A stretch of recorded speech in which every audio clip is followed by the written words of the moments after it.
recording device up there. We're all set. Okay, I will call the October 28th. Whoop. Okay. Ready? Okay. I will call the October 28th, 2019 Select Board meeting to order and invite you to rise and join me in the Pledge of Allegiance. I pledge allegiance to the flag of the United States of America and to the republic for which it stands, one nation, under God, indivisible, with liberty and justice for all. So welcome everyone to tonight's Select Board meeting. And just remind everybody, which I'm going to do right now, is if you could put your phone on silent, that would be greatly appreciated so it doesn't disrupt the meeting if you happen to get contacted. So, Mr. Manager, do we have any additions or changes that we need to consider? We do not tonight. Okay, all right, then we'll move on to the next part, which is public to be heard. This is a time for the public to ask questions or comment to the Select Board on items that are not on the agenda.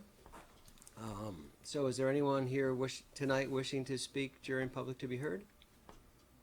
Just by show of hands. Okay, one.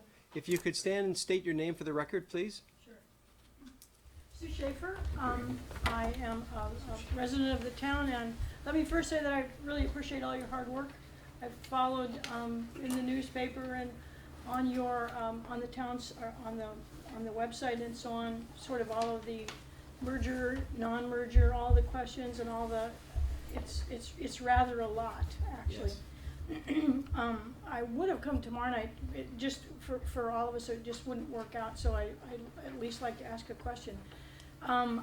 Probably for me, and I know you've heard the comment about taxes, probably for me, I have perused the list of possible future expenditures coming from the village at around $11 million, and my question is, I'd like to hear more about that with regard to how that's going to affect my taxes, because I don't live in the village, and if the two become one, yeah, it would be kind of like marrying someone that had a balloon payment coming on their house.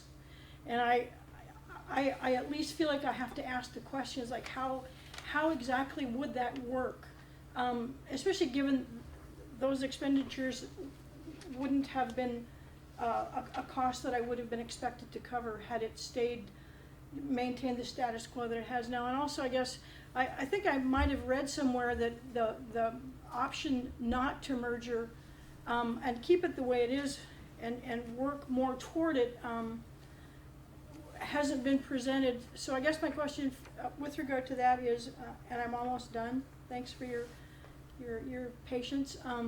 My question would be, well, it seems like the vote is wanting to be put forth in a year.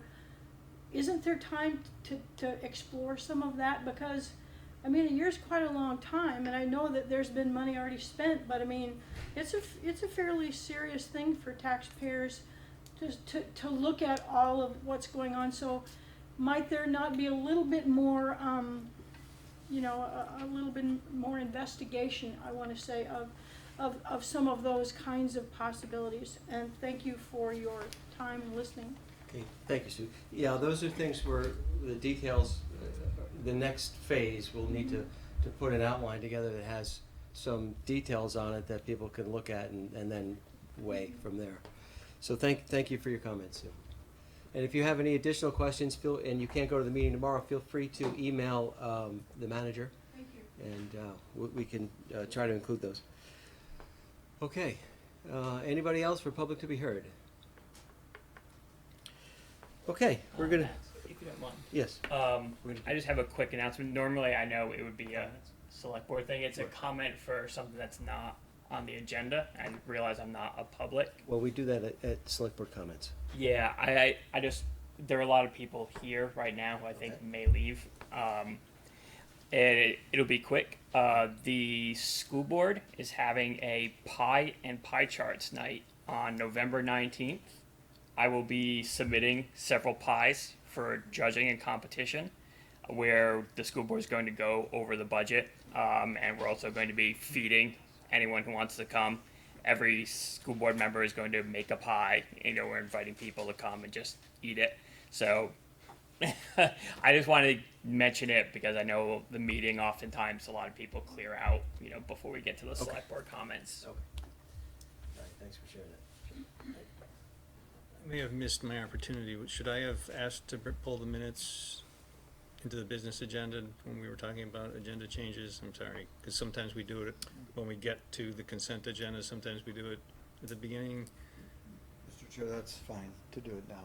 Sure, we can, you want to make a motion to do Yeah, it? I'll make a motion to move the minutes of October 7th onto the business agenda.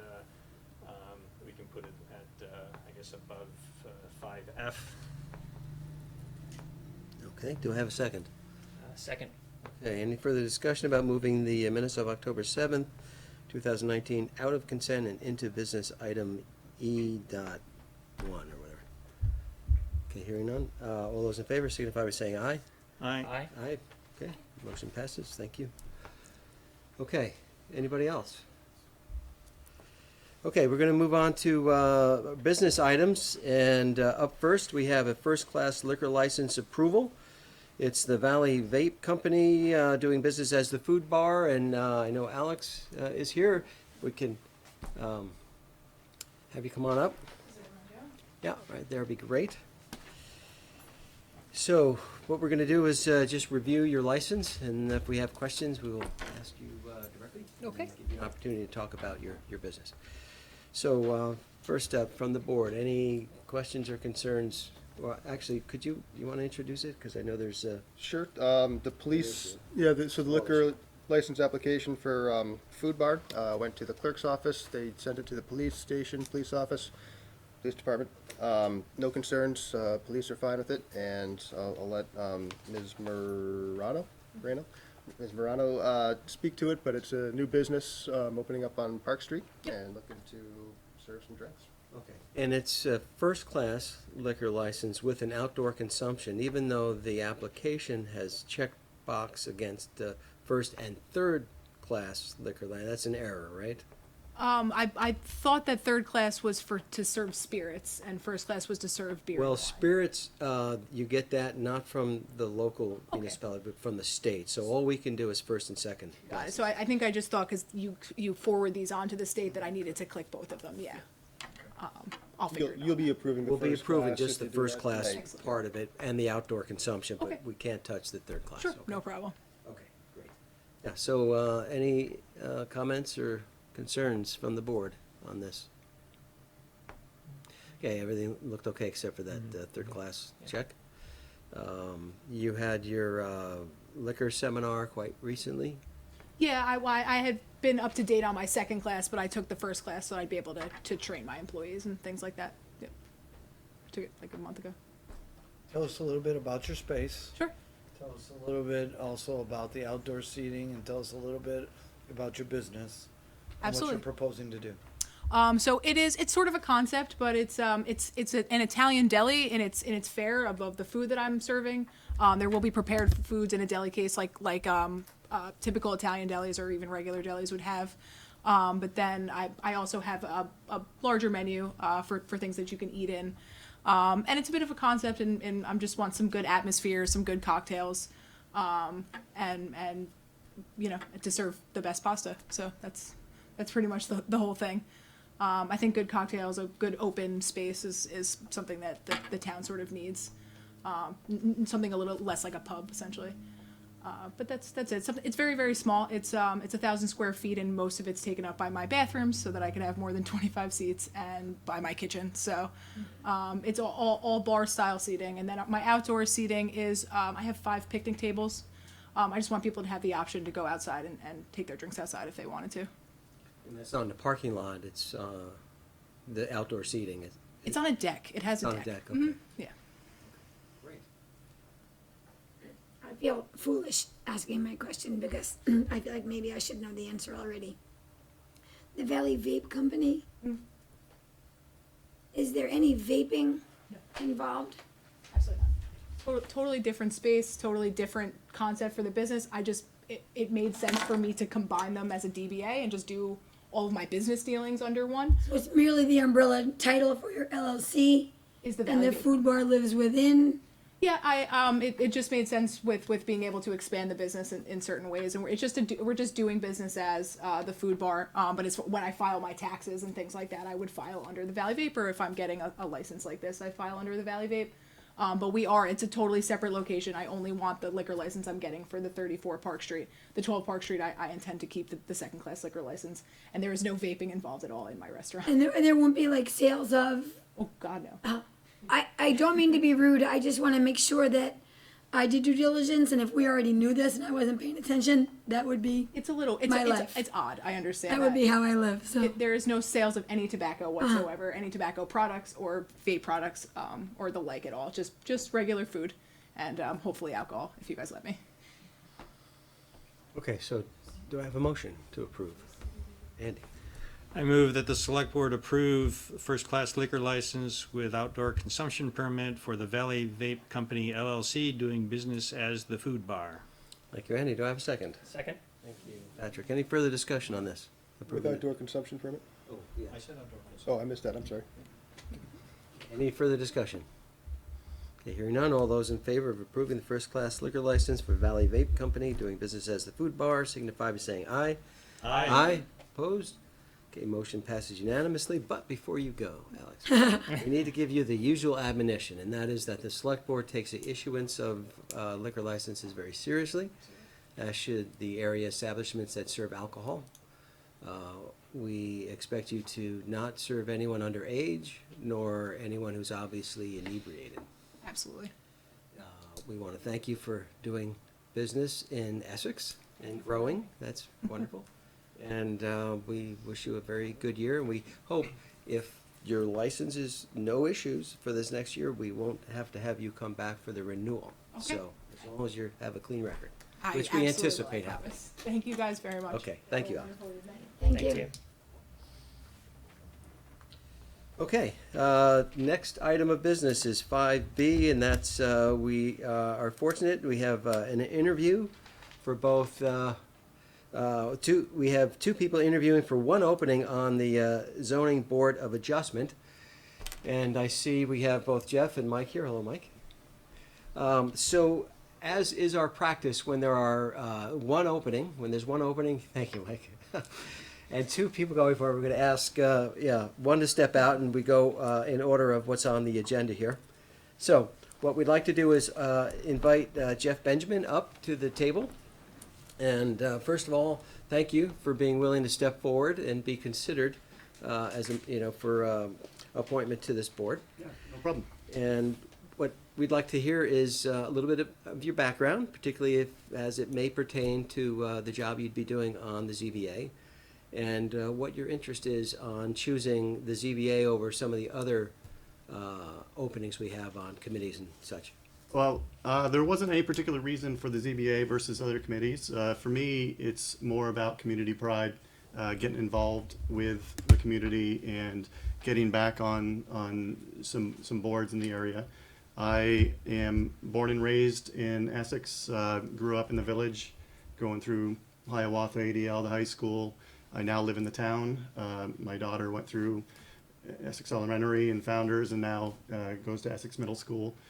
So for me, with her getting older, it gives me the opportunity to get more involved again. I have served on boards in the past. Most recently would be the Essex Meals on Wheels board of directors. With my job, I've been doing software implementation for a local software company for 16 years, and our company used to volunteer for the Meals on Wheels. So we volunteered as drivers for 10 years, and I coordinated our office, all our volunteer drivers around our office to go and provide support for Essex Meals on Wheels. And during that time is when the board asked me if I would like to serve on the board with them while they were investigating some upgrades to software systems. So my knowledge, as well as being involved with the board or with the establishment already, really helped. And with my job and my company, we also have worked directly with CVAA, which is now AgeWell, they've been using our software for years as well. So having that knowledge and working directly with them, with the aging services and the community services in that realm, has really given me more of the community feel, and I like volunteering. I like being involved, and with all the different stuff going on in the community, I've felt a little disconnected. So over the past couple of years, I've wanted to get more involved with and learning more about what's going on in the community, and providing any assistance that I can with whatever the needs are. Okay, thank you. Appreciate that. Sure. That's wonderful. Okay, I'll open it up to the board. Any questions for Mr. Benjamin? So you mentioned your desire to serve. If you're not selected for this position, I mean, we do have actually, I think several openings, particularly the Economic Development Commission. Would that be something else that we might want to consider you for, or would that be something you might Definitely. be interested in? Yes. And I know coming into the zoning board, in terms of zoning regulations, knowledge is admittedly less in terms of what the regulations are. But, following the minutes and seeing what it is, for me, it's kind of like serving on a jury, which I'm one of these people that actually likes jury duty. So, where you kind of hear all sides and provide a nice, fair assessment of the situation, and just provide my voice in the questions. I'd like to think of myself as a pretty mild-mannered, even-keeled person that's going to give a fair assessment to every situation. But to answer your question directly, yes, I'm open to helping out wherever I'm needed. Thank you. Anybody else? I had the same questions. Okay. Patrick, so. I did too, so that's good. Thank you, Patrick. Okay, yes. Okay, so sometimes the petitioner comes in, they're very passionate about what they want. But the rules and the zoning don't allow it. Do you think you can be fair in listening to both the sides? And unfortunately, if you have to disappoint a resident or a business, do you think you could do that when necessary?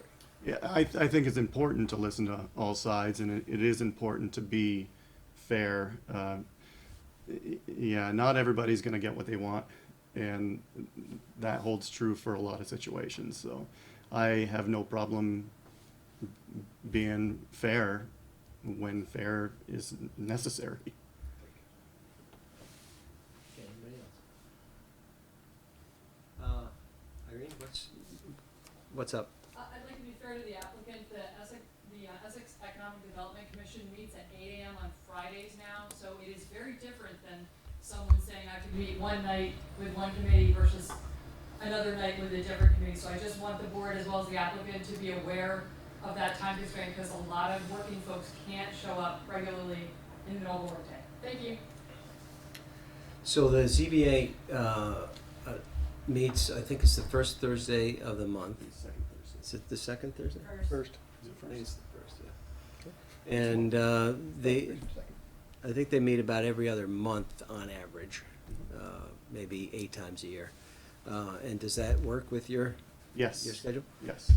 Would a day, an Economic Development Commission, which meets at 1, I think, or 12 or something, You've moved to 8 o'clock on Fridays. 8 o'clock on Fridays, is 8 that? o'clock on Friday mornings. Would that be different? Would that For now. be- I could make that work. Okay. Just, again, I know you're here for the ZBA, that's a different process. We have other But committees too. we have other, yeah, okay, just looking to see how Just in flexible. case.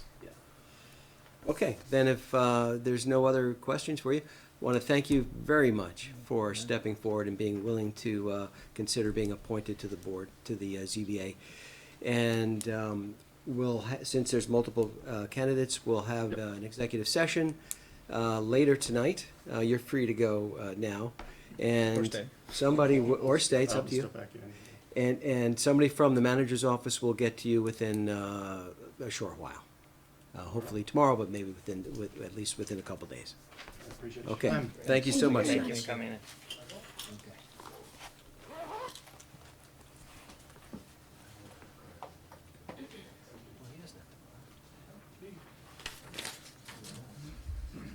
Evan? Yes, sir.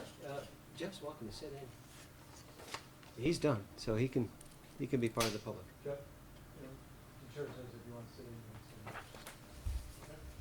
can sit in. Yeah, he's part of the public, he's done. So, okay, hello, Mike, nice to see you again. Thank you, Max. Nice So- to see you. Yeah. Nice to see all of you. Appreciate you coming out, and I know you've been very involved in the town in many aspects, and here you are willing to step forward once again. So, as you know, there are two people vying for the one seat, and that's just wonderful for the town to have that kind of interest. So that's why we had to ask you to step out, as you know our process. You've been here for many years. So, I'd like you to give us your background, which many of us know, but not everybody, and why you're interested in being appointed, considering being appointed to the ZBA. Okay. I've got about 17 years of service to the town in various committees and boards. It started with the committee to site the new police station. I was on both of those, started with both of those. Had 6 years on the planning commission, had 3 years on the zoning board of adjustment the first time, and then 6 years with the select board. So my experience is pretty varied, but I enjoyed my time on the ZBA, and right now, basically, I think that's where I can help the most at this particular time. I'm familiar with the process and how the meetings run, and it would be something that I think I could step in and hit the ground running. So at this stage, I miss not being involved in something. So. I'd like to start here, so. Great, thank you, Mike, for that. Okay, I'll open it up to the board. Any questions for Mike? Made me cry. And I'm really glad to see you, and I think you'd be great. That's what I have to say. Thank you. Anybody else? Andy? I think we should ask the same question we asked the other candidate. Of course. That if there are other boards that have openings, I guess the Economic Economic Development. Development Commission was mentioned. There are Is that- others too. And there are others too. Is there, if you're not selected for this, would you be interested in serving? I'd be honored if you had other openings that you thought I could help. I've done some work with the Economic Development. I was a member of that while I was on the select board, so it was ex officio or something like that, I think. So, but yes, I would consider it, of course. Okay, anything else? I'll ask the same question I asked of the other candidate. Since you've been through it, you'll understand the question. We have applicants who asked for something outside of what our zoning rules and regulations may ask for. They want an adjustment. Sometimes you want to be nice to people, but you have to also consider the town and its ramifications. Do you think you could be fair and stick to what needs to be done, all in the same case? I'm really sure that I can. I've faced enough of those situations over the last few years that, where you're weighing, whether to be the nice guy or to follow what you know is the right path, and I have no problem with that. Okay. If that's it, then since there are two candidates for the one spot, we're gonna need to go into executive session. We'll do that at the end of tonight's meeting. You're welcome to leave at any time.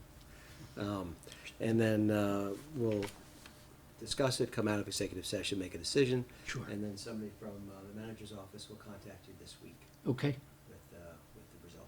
terrific. So again, I want to thank you so much for stepping forward once I- again. I thank you for the Long-term- opportunity.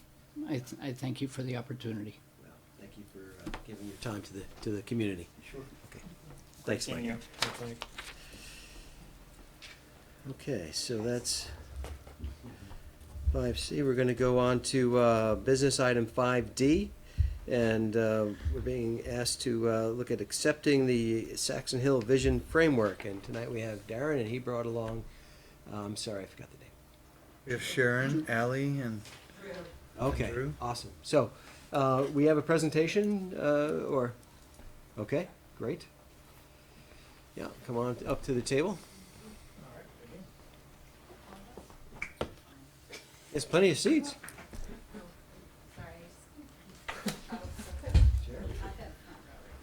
Okay. Since you cleared it up. Okay, Greg, is there any intro that you need to do for this? No, for Darren and Darren? Steve again. Okay. Okay, so Darren, we'll have you just kick this off and kind of give us an intro into it, and then we'll get into some of the details. Absolutely. So, the town has been working with SE Group. Actually, I'll back up a little further. The town acquired roughly 245 acres in the Saxon Hill Forest about 3 years ago as a result of that sand extraction settlement. And what that means is that we now have a 250 acre forest that needs to be managed and that has a lot of meaning to the town. And it's been back and forth over public ownership over the last 50 plus years, or really almost 100 years. So we wanted to make sure that in going into that management plan development process, we had a really solid understanding of what the community wants that place to be, what they want to see out of that property. So we worked with SE Group to conduct a public outreach process, a really robust one. We had over 400 responses from various people, both within the Essex community and outside of it, who use Saxon Hill and have a stake in it. Did a lot of outreach to area businesses in the area and other stakeholders we thought were important. And we now have this vision framework that pulls all of that together into a set of recommendations for how that property should be managed. And Drew will introduce that and go over it with you. Okay, great. Thanks, Darren. Yeah, thank you very much. If we can advance a slide, that'd be great.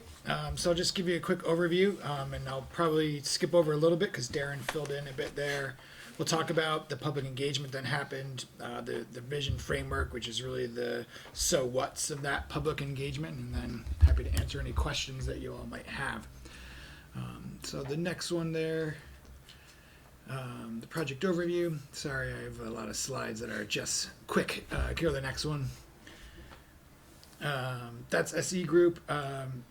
We are based here in Burlington. We also have offices in Colorado and Utah, and we specialize in outdoor recreation and things like that. We also do city planning, landscape architecture, and design. So Darren told us a little bit about this, but Saxon Hill came into public ownership in the 20s and the 30s when there was a water famine. It was publicly owned for up into the 70s, and then it kind of was sold back to private landowners to recoup costs for connecting into the Champlain Water District. And so if we go to the next one, in 1978, 90 acres of that privately held forest was deeded to the Essex Westford School District for recreation and conservation, and that actually becomes important a little bit later.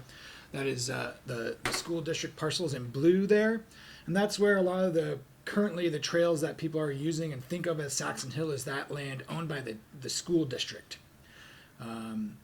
But as you guys are probably aware, there's been some conversation in this community about how to use Saxon Hill, and there's been a number of conversations and agreements, settlements, and now that that's been kind of figured out and those kind of the dust has settled, as Darren mentioned, there's 250 acres that the town owns and 90 acres that the school district owns that are publicly accessible, that the public thinks of as Saxon Hill.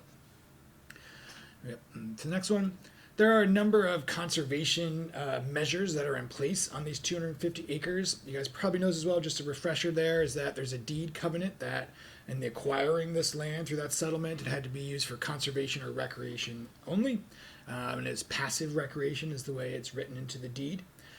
There's also an Act 250 permit that applies to all of Saxon Hill, the industrial lands, the private land development, as well as its public lands. So the lands that the town owns is part of that larger Act 250 permit for the whole area. So that is another kind of level of conservation on that land. And then just by virtue of being owned by the town, it's got, protection in that way. So the point of this project was really, now that these lands are owned by the town, to engage the community to find out their vision, how this land should be managed, and some of the appropriate uses. And then this project is really focused on that public engagement. And then Darren, folks here in the town, as well as the county forester, will work to develop a management plan based on that vision that the community shared. So our job is really to kind of listen and then report back to what we heard.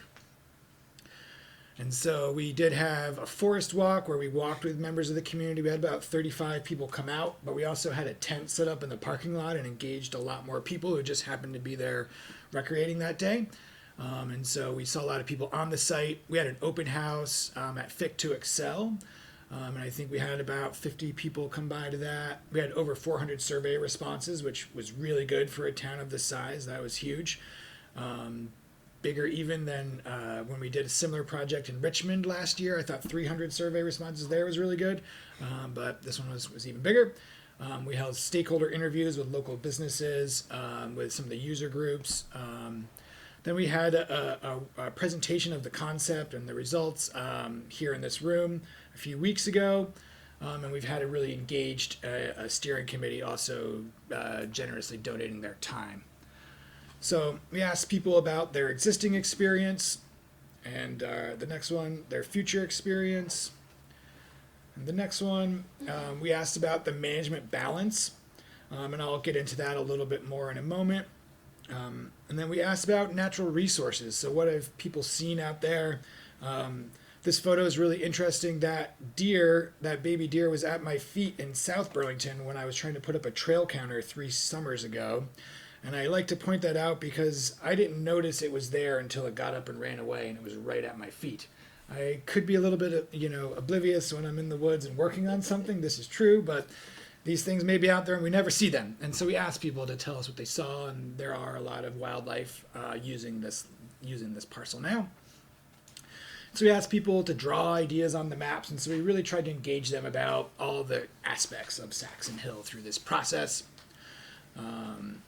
And we asked them about what activities, programs, and amenities they might like to see there. So those are some of the things that we engaged people around. And then the next stuff is the kind of outcomes of that. So we came up with some vision and some goals, 10 of them. Number 1 is to expand the recreational offerings to appeal to a wider range of users with more trail types and recreational experiences provided in the forest. And so what we've heard is that right now there's a lot of the primary use of Saxon Hill is mostly around mountain biking. There's some hiking, there's some snowshoeing, there's some wildlife watching, but a lot of mountain biking there now. And we heard that's the number one thing people said they wanted to keep seeing happening there. They wanted to see a little more of that. But we also heard people would like it to become more of a multi-use space. And so broadening the trail system to actually be a bit more serving of other uses. And so what that means is the mountain bike trails that are out there, some of them are great for all uses. They're pretty flat, and they're kind of designed as multi-use trails. Some of them out there are a little bit more mountain bike oriented. And so those are the ones with bigger berms, or when you're hiking up it, you can kind of see the next switchback right above. And that's great for mountain biking. You need it to control the speed. But there's an opportunity to maybe create some new trails out there that are more conducive to walking, snowshoeing, interpretation, and things like that. And so maybe it's a few new trails, or even adding amenities like benches would make it a little bit more serving of multiple user groups. And so kind of broadening out some more types of uses in there. And we also heard a little bit, I'll just go back for a moment. That's right. We also heard a little bit about amenities people might like to see. And so we heard, this will be one of the other goals, is people wanted it pretty natural out there, but they did see the opportunity for maybe a little picnic area with some restrooms and a pavilion kind of near the parking people seem to think made sense. So the next one there, strike the right balance between the protection of ecologically sensitive areas and the development of recreation assets. So we asked people to tell us how, across 4 types of management of the forest, what was the most important. And recreation was by far the most important in everyone's mind, seconded by natural resources and habitat. And then education and demonstration projects was kind of number 3 at equally important. And then less important, people felt, was timber and forest products. I've done a similar project in 10 communities throughout the Vermont last year, and every single one had kind of a similar response to timber and forest products. So it's pretty typical to see that. And usually in a forest, you'll see either natural resources be higher or recreation be higher. And so we saw this one, it's a little bit more leaning towards recreation, but having a balance between those things. And so related to that is maintaining the primarily forest-based activities, keep it natural. And so people didn't want to see a lot of the things out there. We asked people about, tree houses or warming huts and things like that, and they said no, we'd rather not see that. Another one is really important aspect of this project was supporting economic development through this forest. So support economic development by encouraging economic activity in the town and village by leveraging the site to attract and support development in the surrounding area. And so we heard from businesses that use this land that really value it being there. Revision Military, for example, told us it was a huge asset and a recruiting tool for their business. And we heard that from a number of those businesses in the area that there's a big value for them. We also heard from some folks, particularly like the snowmobile community, that there may be an opportunity to have more economic activity in the town if we can make this a starting off point to get to the VAS system, for example. And so trying to make sure that we connect the opportunity for people to spend money when they're here visiting the forest was important. Number 5 is improving communications about the forest and its management with clear signage and trails and enhanced online presence. And so over the past few years, the forest has been kind of collaboratively managed by the town, as well as Fellowship of the Wheel, which is a local mountain bike club. And while kind of things were being decided about where the parking lot was going to go and how the legal agreement was going to get settled out, there were some things that were uncertain. And so the public had a lot of questions about what was happening. And so we heard it's going to be really important now that there's kind of understood ownership and parking's, we know where it is, to kind of improve that communication online. And so I think there's a good opportunity to start that. Ensuring connectivity of the trail system both within the forest and to the areas surrounding the forest. I thought this was really interesting. I live in Burlington and I do use this forest personally to recreate. And I had never really thought of it as much as a connectivity forest until I spent more time there. And I've seen, while I was out there this past summer, I saw kids from the high school commuting through. I think it was people who lived either on 15, kind of all the way out near Saxon Hill Road. But there are folks that do even use this as a through area, mostly high school students from what we heard. But trying to ensure connectivity to those local businesses, we heard there was a lot of value for that. And so there's some policies there to encourage paths and sidewalks to be created as new things are developed around it, and that should be continued. Successful partnerships and collaboration has been a big value and big part of the success of Saxon Hill today, and people want to see that continuing. And so the Fellowship of the Wheel, but also the Saxon Hill Riders, which is a local snowmobile club, FPR here in Vermont, as well as the school district, all kind of helping to manage and think about the lands as partners. People really want to maintain those opportunities for solitude, rest, and rejuvenation that the forest currently provides, and so that's maintaining those quiet spaces around the ponds and the natural character out there. We asked people about how destination serving this should be. We asked them to put it on a scale of neighborhood park to kingdom trails, and people said it should be right in the middle. And so it should have some community use as well as some visitor use, and striking a balance between those needs. Drew, can you just explain what Kingdom Trails are for anyone who might not know? Yes, absolutely. Kingdom Trails is here in the Northeast Kingdom of Vermont, and it's the #1 mountain bike destination in the East. And so they have over 100,000 people a year come and visit this place. The average visitor comes from 250 miles away to visit Kingdom Trails, and so a big destination resource. And so people said, we don't need all those Canadians and people from Philly coming up to use Saxon Hill, but the people did seem to think it was regionally a place that people could come from outside and use this space. And people found value both economically and kind of culturally in that being having visitors here as well. Only those from Philly if they've permanently moved here. Yes. Right. How many generations, Alan? I've only been in Vermont for 6 years, so I know that struggle. I'm originally from New Jersey, but I haven't been back since I was 18, so I hope that gets me some credit. That's very interesting. And so the last one there is provide sustainable and well-marked trails, trailhead access, and parking. And so that's really about maintenance and keeping things sustainable for the long term. And so just a few other things. The vision framework document does have a lot more detail on how you could actually, what expanding the trail system might look like and how you might achieve some of those goals in there as well. So I encourage you to look at that. But I'm going to talk about just a few other things that we heard about. People did talk to us an awful lot about dog walking and firearm discharge. Thankfully, from my perspective, that was something that you all were taking on because those are two tough conversations that are kind of had at the townwide level. But we did hear some thoughts around both of those topics. And so there is, in our public survey results, you can read about that. But our message back to them was that this is something that the select board is discussing, and we kind of shared back where you guys were at with that. There is the need, and we heard about this from some of the folks at FPR and the Act 250 folks. There's a need for kind of understanding what you've got. And so over time, through this management plan, you don't need to do all these additional natural resources study right away, but you should build that into the management plan to continue to study and find out more about what wetlands are there and what habitat might be there and what sort of natural resources are there. And so there's some recommendation around, engaging UVM and kind of picking away at that over time. As I had mentioned, the ownership is really important. Through this project, we weren't sure if the school district was going to manage in the same management plan as the town or if they weren't going to have their own management plan. They have been leasing the land to the town, and the town has been managing it over time. Mm-hmm. And then you had said did they confirm that the school district will manage together? I think Allie's been in touch with them a little more. I have been in touch with Brian Donahue a little bit.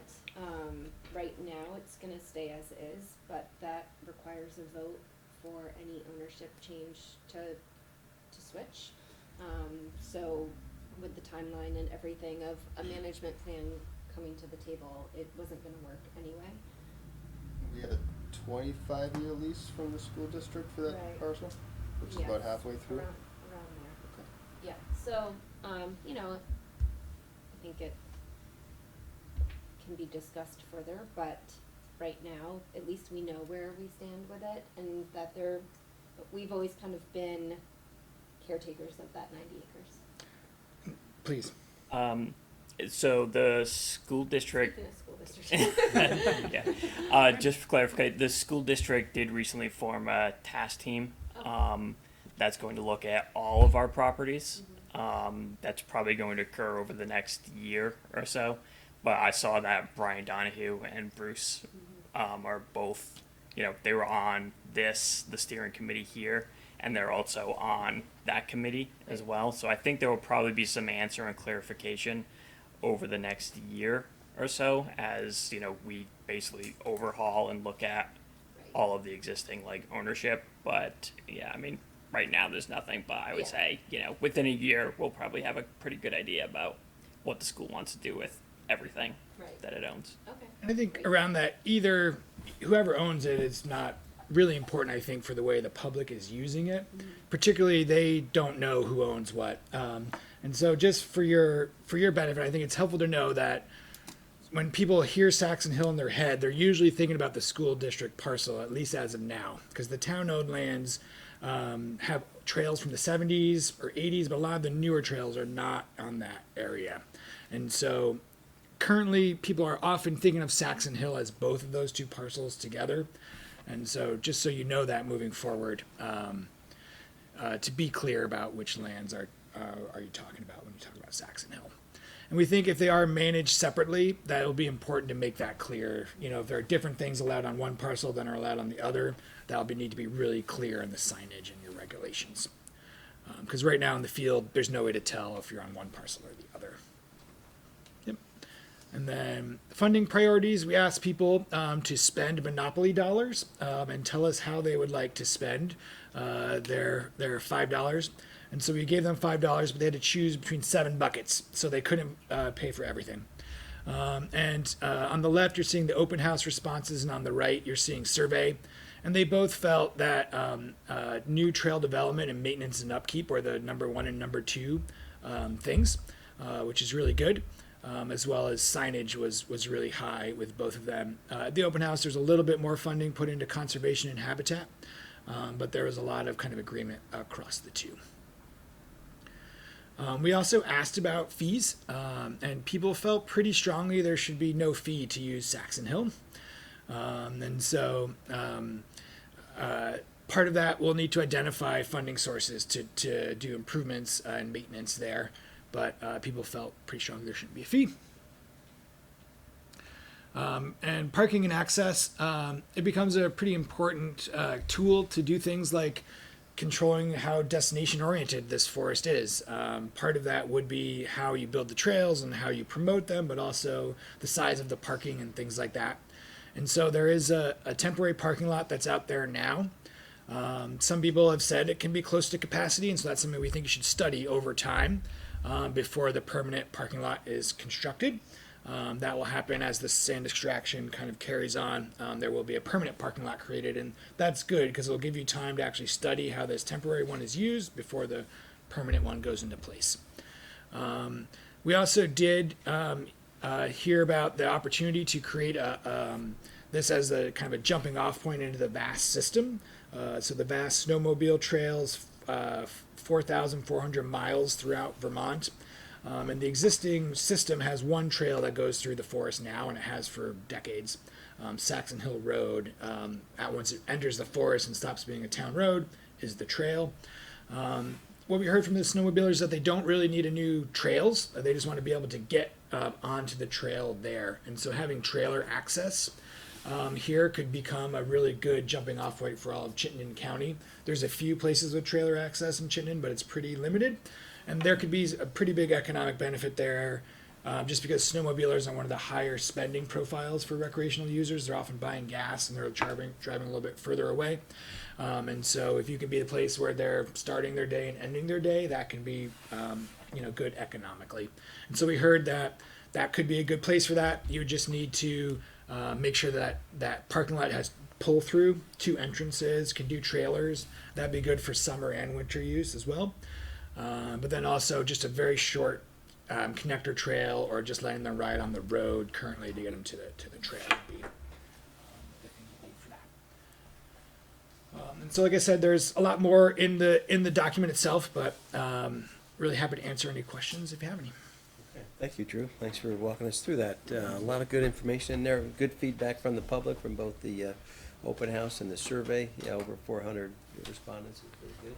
Yeah, we're really happy, and I think there was a really kind of positive and collaborative approach to the discussions, which I think was really helpful. I think at this point, people were really happy to see that it was publicly owned and that they now had a chance to do this, to say, okay, we know what we have, and now we can envision it together. And I think there was a real positive response to that. I think people were really excited that the town owns Clarity now about ownership. Yeah, exactly. Didn't have for quite a while.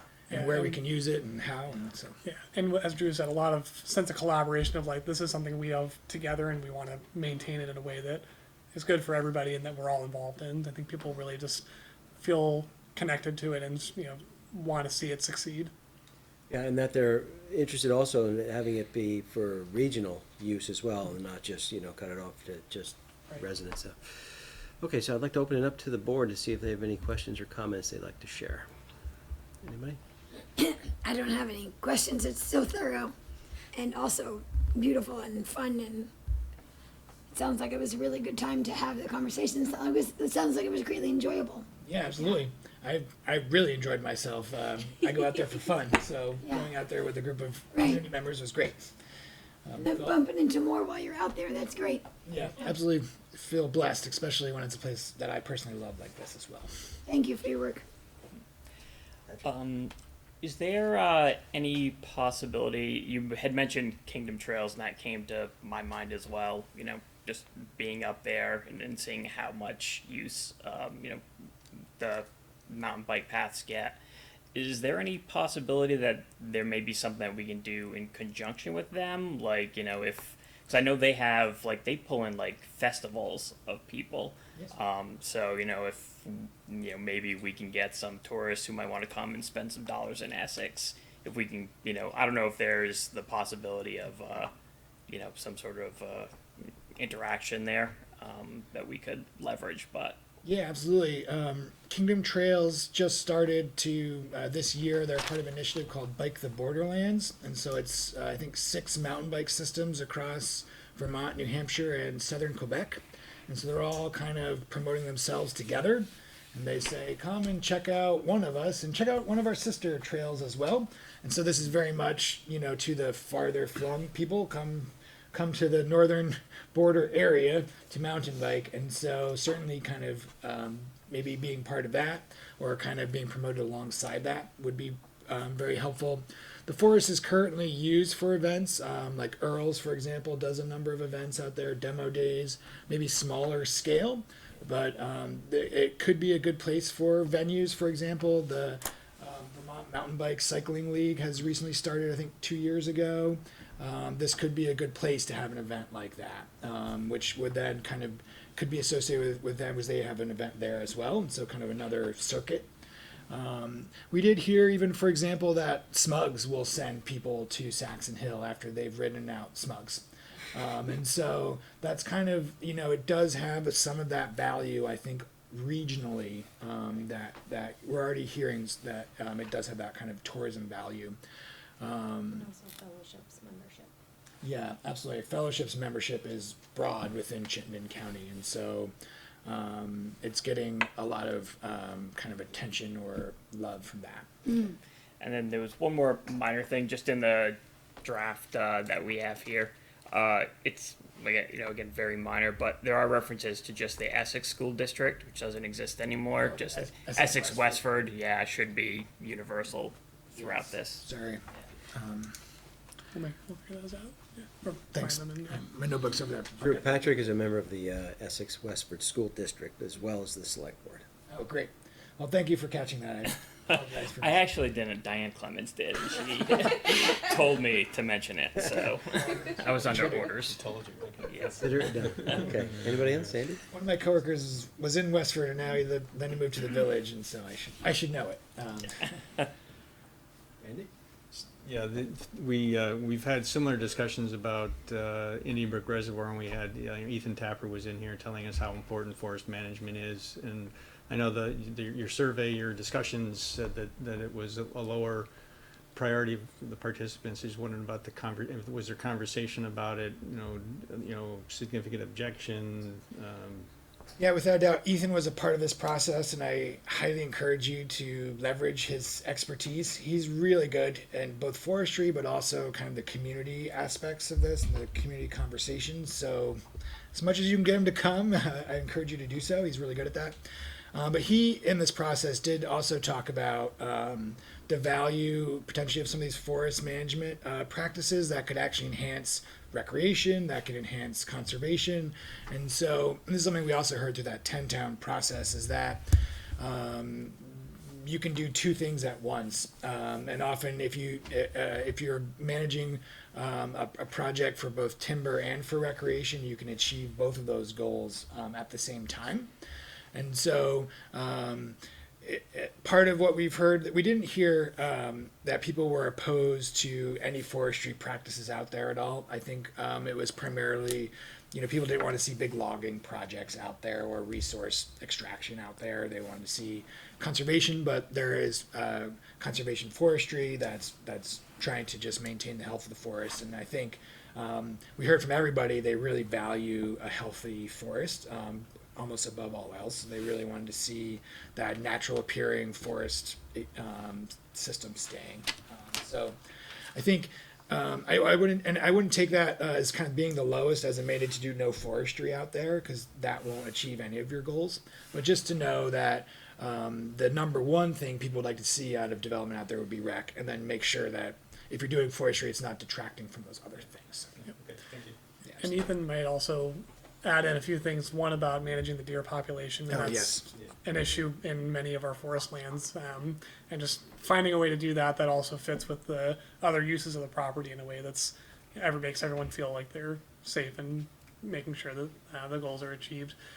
And the other thing that I wanted to add about this was something that I can't remember at the moment, but I'll think of it. So we're looking to consider accepting the report tonight and adopting it at a future meeting. Assuming it does get adopted in its current state, what's the first, what's the lowest hanging fruit that you're going to recommend going after? It sounds like to me, bathrooms might be a good idea, but I'm curious to know what your thoughts are on what would be the first thing, and then what funding, where would that funding come from? Maybe that's an alley question. We currently have one portalet unit out there that started up on Saxon Hill Road until Sharon and I and a couple others started to change the access preference. And so, I think the changing room idea of kind of those cubbies of changing areas would be really useful, kind of back to back with maybe another unit. A unit is $175 a month, at least a large unit is, so we should have at least one large unit if we're gonna have more than one. So it will add up. We've talked about a lot of Eagle projects, potential Eagle Scout projects, coming to Saxon and not just focusing on Indian Brook. And then signage has been a big one. We are working, we talked a lot about how signage kind of throughout and not just one main kiosk is going to help with that education of maybe why this forest management has to happen, right, or access, or okay, you're now leaving town municipal land and heading to school district land, and what the differences are. And we've already had those questions as we're in hunting season, what the differences are. And that's a big one in that property when you don't know that you're changing borderlines and what's allowed and what's not allowed. So I guess those are, and the signage goes along with what's also needed at Indian Brook, and so that kind of gets wrapped into a lot of things together. I would second that and say that communication, both online, a trail map, and the signage is it's your lowest hanging fruit. I think it would make a lot of people really happy as well. I think it would be a way to show, hey, we now own this. You can sign it with the town logos and things and kind of communicate that through that as well. I think that would be really powerful kind of first step in terms of implementation. But developing the management plan based on this has to be your first step. Because you'll need to do that to kind of figure out where exactly the signs go and things like that. But I think in the short term or immediately you could start to kind of improve communications online and work on the maps, and those things would be a big value. Yep. Another thing I might add just around something to think about around the portalet out there, I might recommend you keep a portalet while it's a temporary parking lot until you kind of figure out where that final one goes. Mm-hmm. But you could look at along the Lamoille Valley Rail Trail in Johnson and in a couple of towns along there, they've kind of made this wrap around a porta-john. And so it's a trailhead kiosk on one side. It has just a little bit of shade and a picnic table. And then on one side, you can get to the porta-john, and it's open. And so it takes a porta john and elevates it a little bit, but also creates a few of those amenities that people are looking for out there. Just a little bit of rain cover, a little bit of seating, and that might go along with a temporary parking lot well. And then you could then, like when a permanent one goes, maybe you get a little bit of a bigger pavilion that's rented out, maybe for, you know, that you could actually, you know, have a group to eat lunch there or something like that. And to speak to Drew referenced this management plan, and to be clear, this is a vision framework, and it's meant to be a guiding document for us long into the future, and sort of capturing the public input and sort of giving us a reference to go back to when we develop the management plan, which is the actual, here is the, you know, action we're going to take, here's how much it's going to cost, here's when we're going to do it, and the timeline for that. So once this vision framework is accepted and adopted, we will go and do a full management plan like we have for Indian Brook that will include not only, you know, how many porta johns and where they're going to go, how much money, where's the signage going to be, but also what those timelines are, and also the funding. And I remembered what I was going to say earlier is that some of the funding can come from the forest management as long as it's done, you know, in keeping with all the other goals. You can generate some revenue from that. We also have $3,000 a year coming from Allenbrook Development while the sand extraction is going on, and then there's other sources of funding, capital planning, and you know, perhaps planning funds, and you know, ways to make things happen there. But the good news from what we're hearing from the public is they don't actually want to see a lot of things that cost a lot of money. So it should be a relatively low expense property in that regard. And we heard a tremendous interest in volunteerism. There's a lot of people, you know, Fellowship of the Wheel is currently involved, but other folks as well were pretty interested, and so trying to marshal some of that could be really valuable, I think. Yeah. Great. Greg, you had something. I was going to mention the $3,000 a year for management purposes, and also rec impact fees might be applicable to this project as well, or this property. Okay, good. Andy? So just to be clear, the shooting ordinance that we just passed covers the town-owned land, but not the school land, or what's the? Other way around. There's let's just find the map. The town-owned land is already in the no discharge area. Okay, so the ordinance adds the. So this stuff is already all in the Okay. no discharge. All right. This part is covered by the new ordinance. Great, thank you. Thanks for the clarification. Right, for 2 months. Yes. Okay, anybody else on this? Okay, so we're looking, being asked to accept this framework, so do we have a motion? Andy? I move that the Select Board accept the Saxon Hill Vision Framework for adoption at a future meeting. Thank you, Andy. Do I have a second? I'll second. Thank you, Annie. Okay, any further discussion about accepting the Saxon Hill Vision Framework document? Okay, hearing none. All those in favor signify by saying aye. Aye. Opposed? Okay, motion passes unanimously. We look forward to having you come back with the plan after we get it adopted. And let's see if we can get another jewel in our community. Yeah, now I just want to people start. enjoy. No, let's go. Thanks for your time, and thank you for protecting this land and making it available to us. Thanks for all your hard work on helping that happen. So, thank you. Okay, great. We're, that was 5D. Okay, we're moving on to business item 5E, and looking to accept the Essex Human Services Distribution Policy. So, Edmund, did you want to kick that one off? Well, I just don't like going second after a great presentation in Saxon Forest. So. Tough one to follow.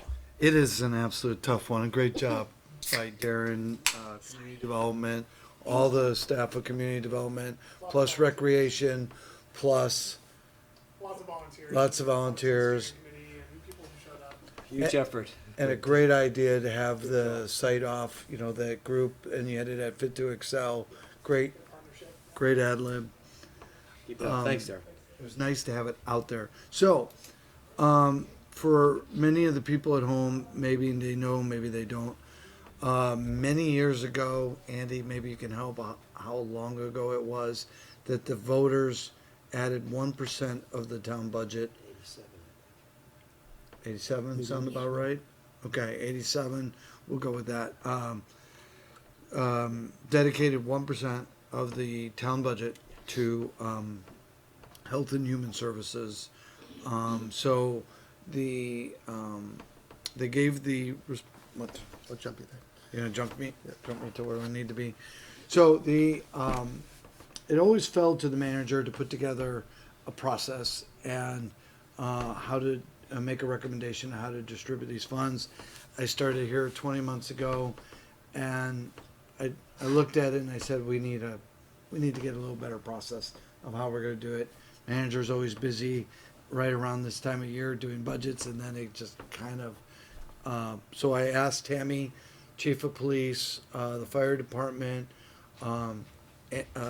Select Board Mr. Watts here, who was very passionate about this, and some others, and Wendy from the Brunel Library to join me in a subcommittee to rethink how we are going to do this on an annual basis. And so in your packet, you have a new revised policy of how to consider distribution of the funds. You will also note that in there is our target areas for the areas that we think are appropriate for funding. And you will see a new application form and application guidelines, and in that also scoring sheets. So the committee, when they got together, they were very anxious to get into something of this nature and have a process that was open to agencies that provide services to our citizens, and to make sure that we are funding appropriate activities that are targeted to those 4 or 5 or 6, whatever the town select board picks on an annual basis of activities, so that we are reaching our populace for the funds to do the most work in a targeted way. Currently, this current budget year is $143,000. Now, in some circles, that's a lot of money, but when you're trying to reach a lot of activity, it gets thinned out relatively quickly.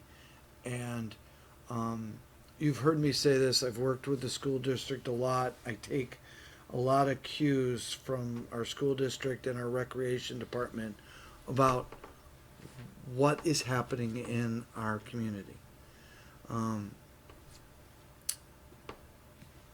While we are not in the news every day, we do have drugs and opioid families that are victims of that crisis.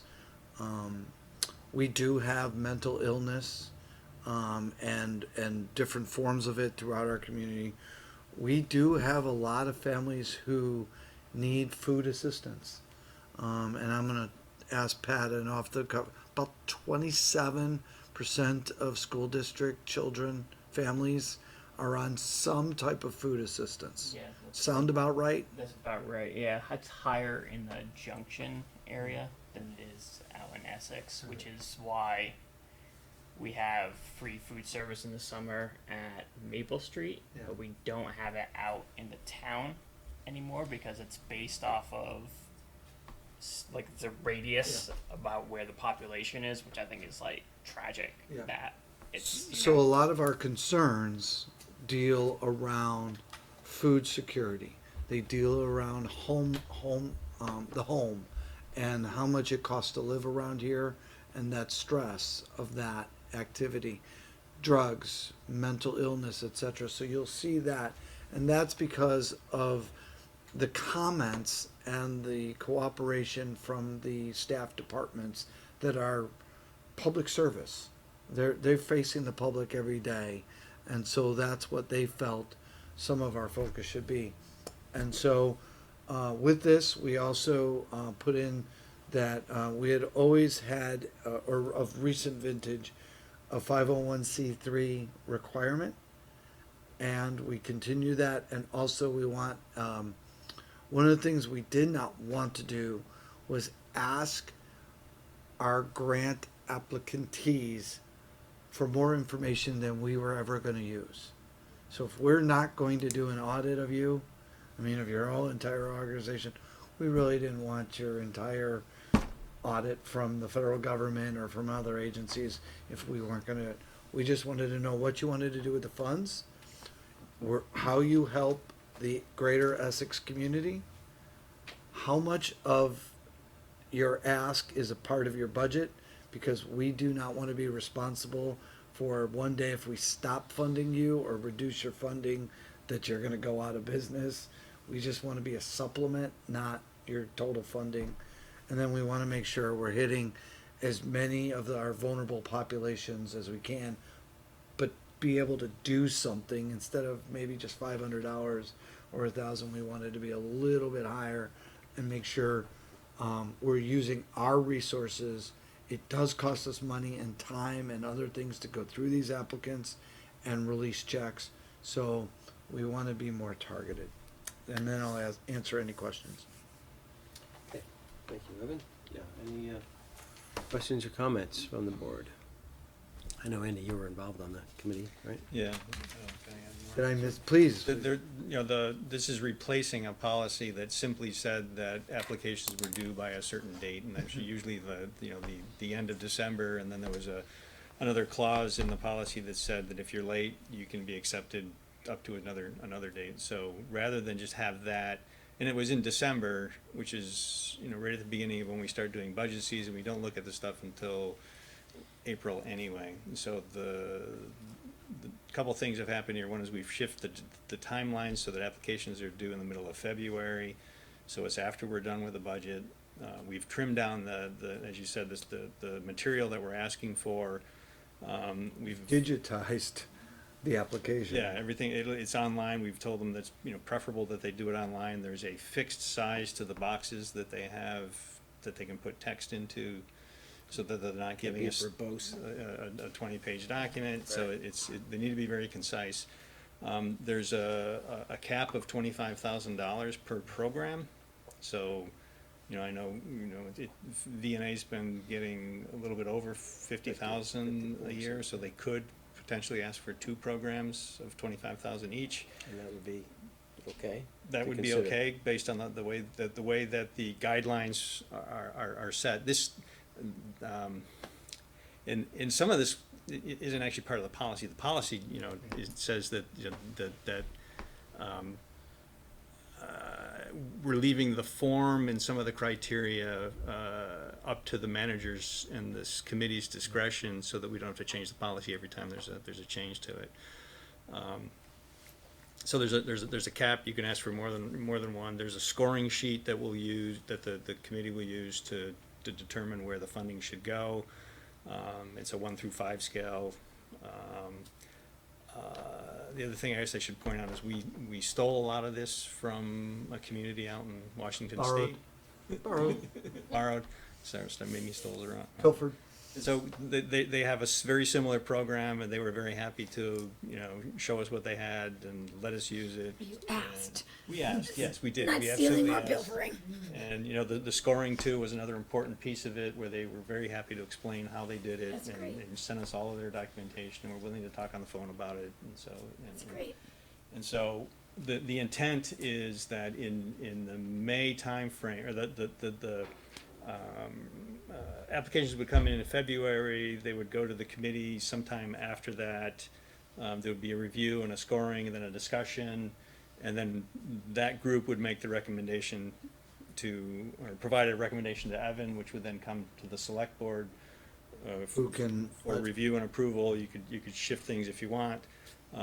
In the past, one of the major criteria for funding has been who did we give to last year, and we want to get away from that. We want to get to what are our needs, how are they going to be met with this money, and make an informed choice of how the money's spent, rather than just say, we gave them this much last year, we'll give them that much again, kind of thing. So then Evan mentioned that there were a number of areas. There's 4 of them that are included in the current document.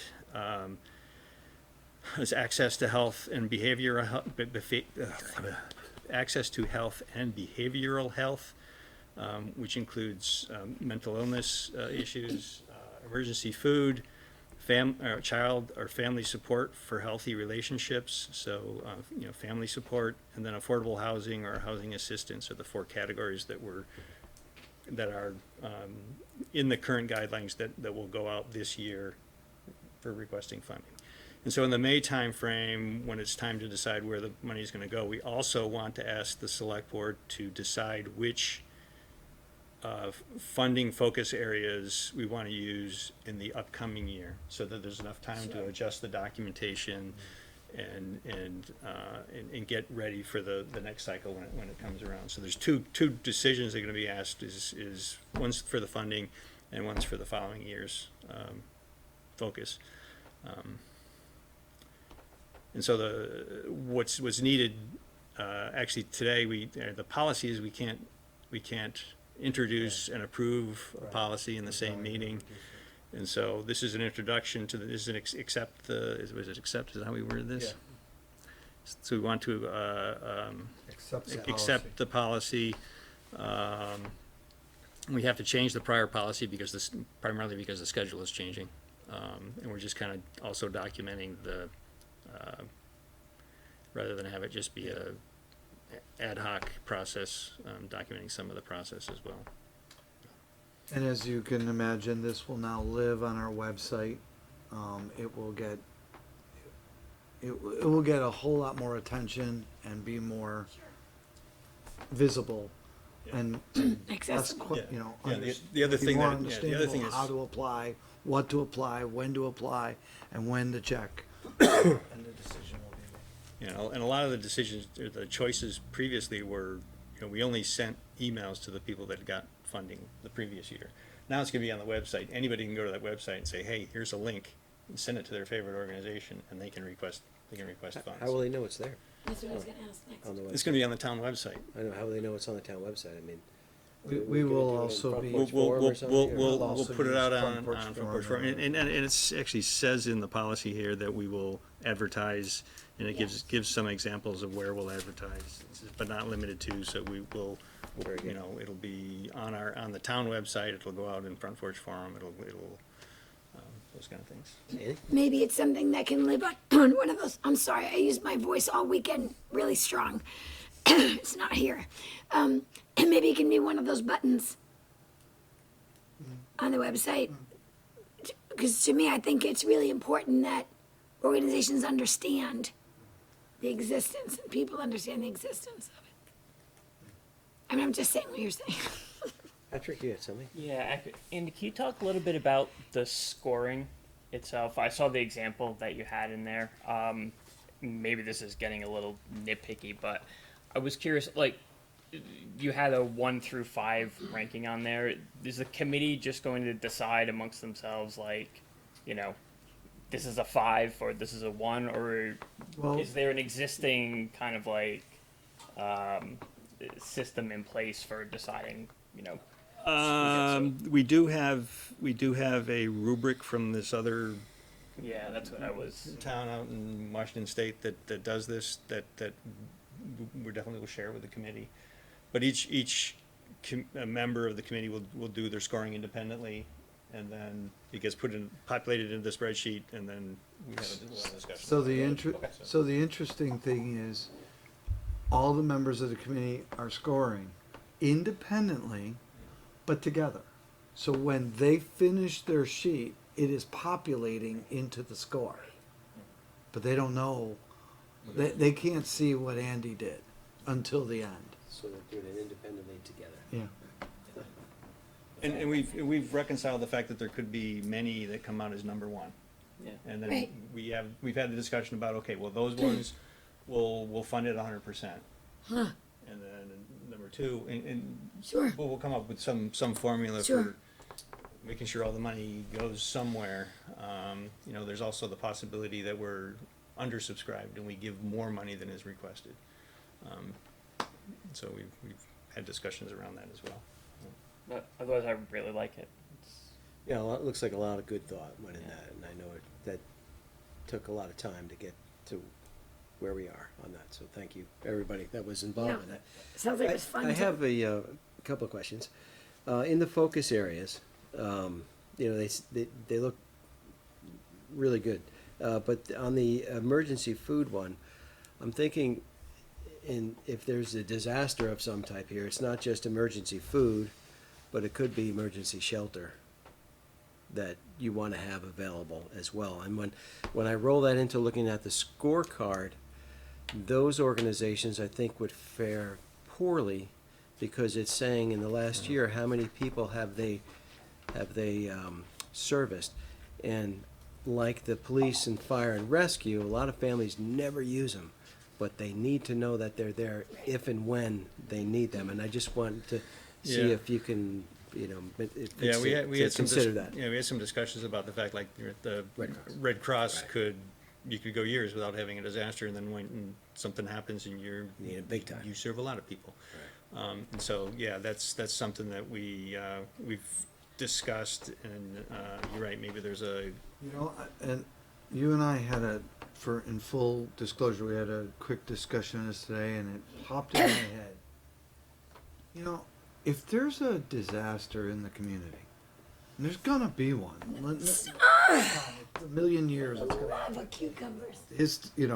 Just statistically, it's gonna happen. Something, whether it's a high wind event, a storm event, it's gonna happen.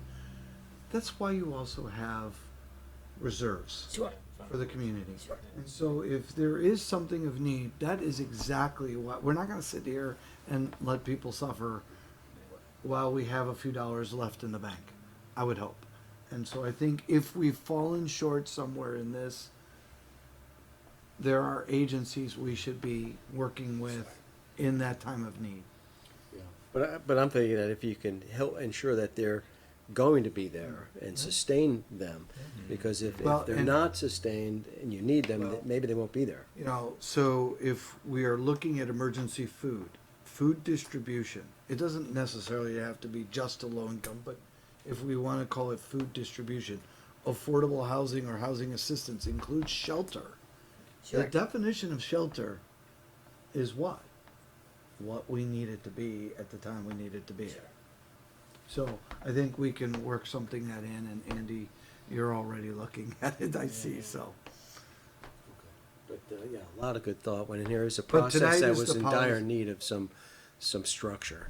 So tonight is the policy, then we're gonna come back for the focus areas, and then with the policy, and so we can work on that a little bit. Okay. Any other questions or comments? Okay. So, then- yeah, I just want to, Evan just made a good point that we're accepting the policy, the guidelines and all that can change separately whenever Yeah, it's appropriate. specifically for the policy. I would just like Evan to knock some wood for a second before we're done. Plastic, What's Hold on. that? Here. I was at, so just for, I was at a conference recently. Something happens, whether it's in your community, next to your community, somewhere, something happens. I'm not saying I don't want to be prepared. I'm just saying, shh. Okay, Don't jinx it, is what I think. That's what I'm saying. sorry, it's what I do for a living. Well, I'm all in for that preparedness. Absolutely. And I'm just kidding. So, do I have a motion then to accept the Essex Human Service Distribution Policy?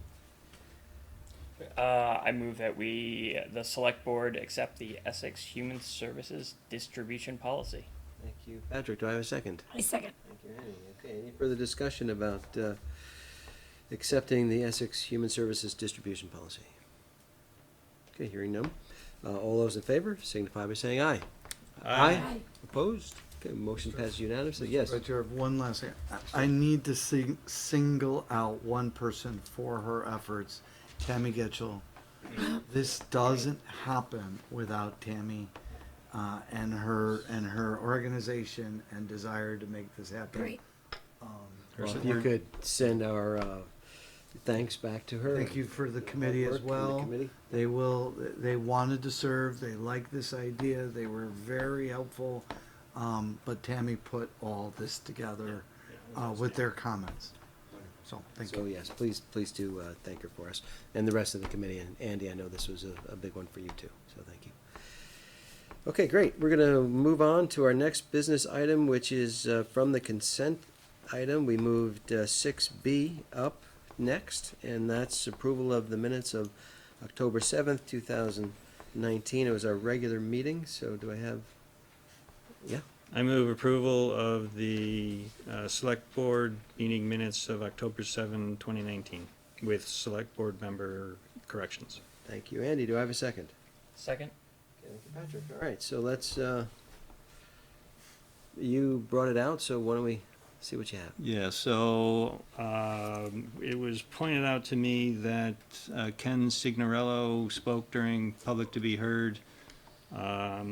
In or about line 39, I'd like to add that Ken Signorello expressed concern about basing policy decisions on survey results. Okay, is that what that's what he said, right? That's what he talked about, yeah. Okay. Anybody have issues with that? Adding that? Annie, good? You okay with that? Okay. Anything else? Nope. Okay. Does anybody have anything else on that from the board? No? Okay. So, all those in favor of approving the Select Board minutes of October 7th, 2019 with corrections signify by saying aye. Aye. Opposed? Okay, motion passes unanimously. Thank you. We'll move on now to, just want to introduce business items 5F. Evan? Just says discussion of legal matter? We have executive session on legal matters and personnel matter. Okay, so that'll be 5F F and G. We'll deal with those in executive session, so then we'll move on to what remains in the consent items, and that's the proclamation in support of Small Business Saturday, and then the check warrants. So do I have a motion for consent? Andy? I move approval of the consent agenda with Select Board member comments. Thank you, Andy. Do I have a second? Second. Okay. Comments, concerns, questions about what's in consent? Okay, hearing none. Then all those in favor of approving the consent agenda with comments signify by saying aye. Aye. Opposed? Okay, motion passes unanimously. We're going to move on to the reading file. Any comments on the reading file from anyone? Andy? Just a comment, actually Patrick and I attended the legislative coffee yesterday at the Nest. I brought up again the discussion or the question about tax and regulate marijuana, and I expressed it as saying that given the likelihood of it happening, and none of them were as quite as sure as that it's gonna pass because of all the details that need to be ironed out.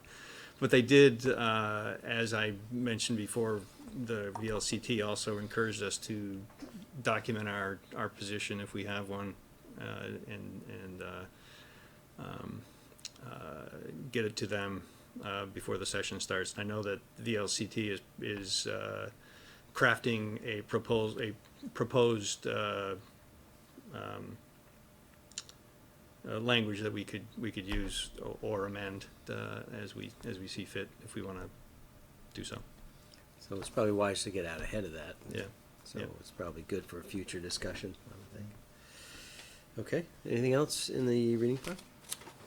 I had a question. Did we have the letter from the Oriza group about the employees that are About to be let go? laid off? Yeah. Yeah, pretty significant number of them.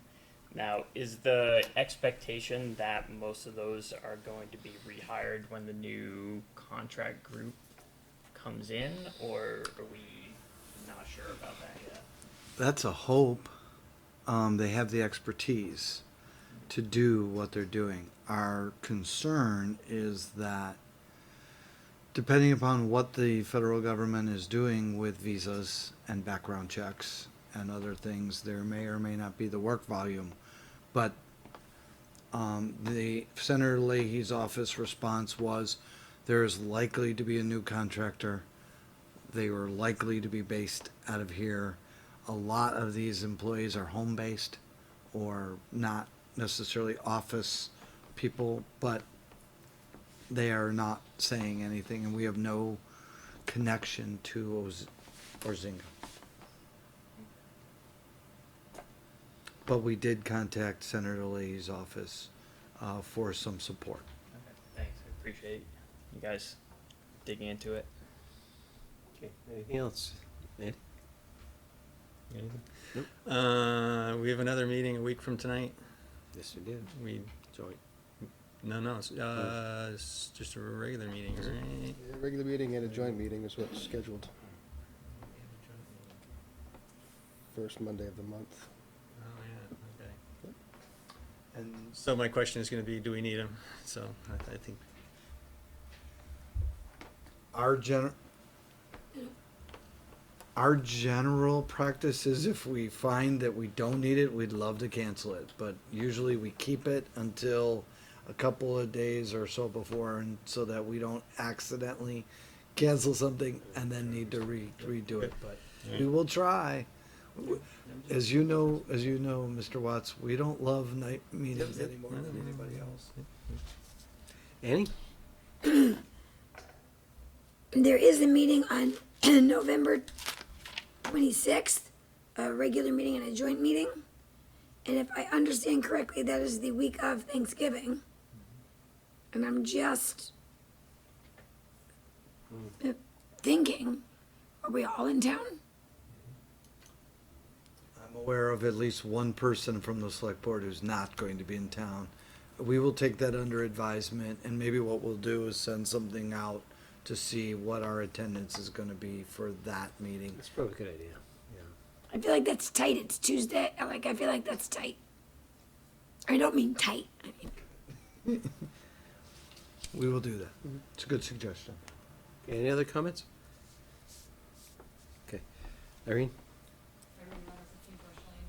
I noticed there are not any warnings for the meetings tomorrow night and Wednesday on the bulletin board. You guys are usually really good about doing that, so I don't know what happened, but. We are, it would be great I'm for not the sure public. either, so I will look into it, but thank you. Thank you. Okay, then if we're done with the reading file, we need to, there are a number of things we need to talk about in executive session. We have appointments, we have a legal matter, we have a personnel matter, so that's a number of them we need to do. Andy?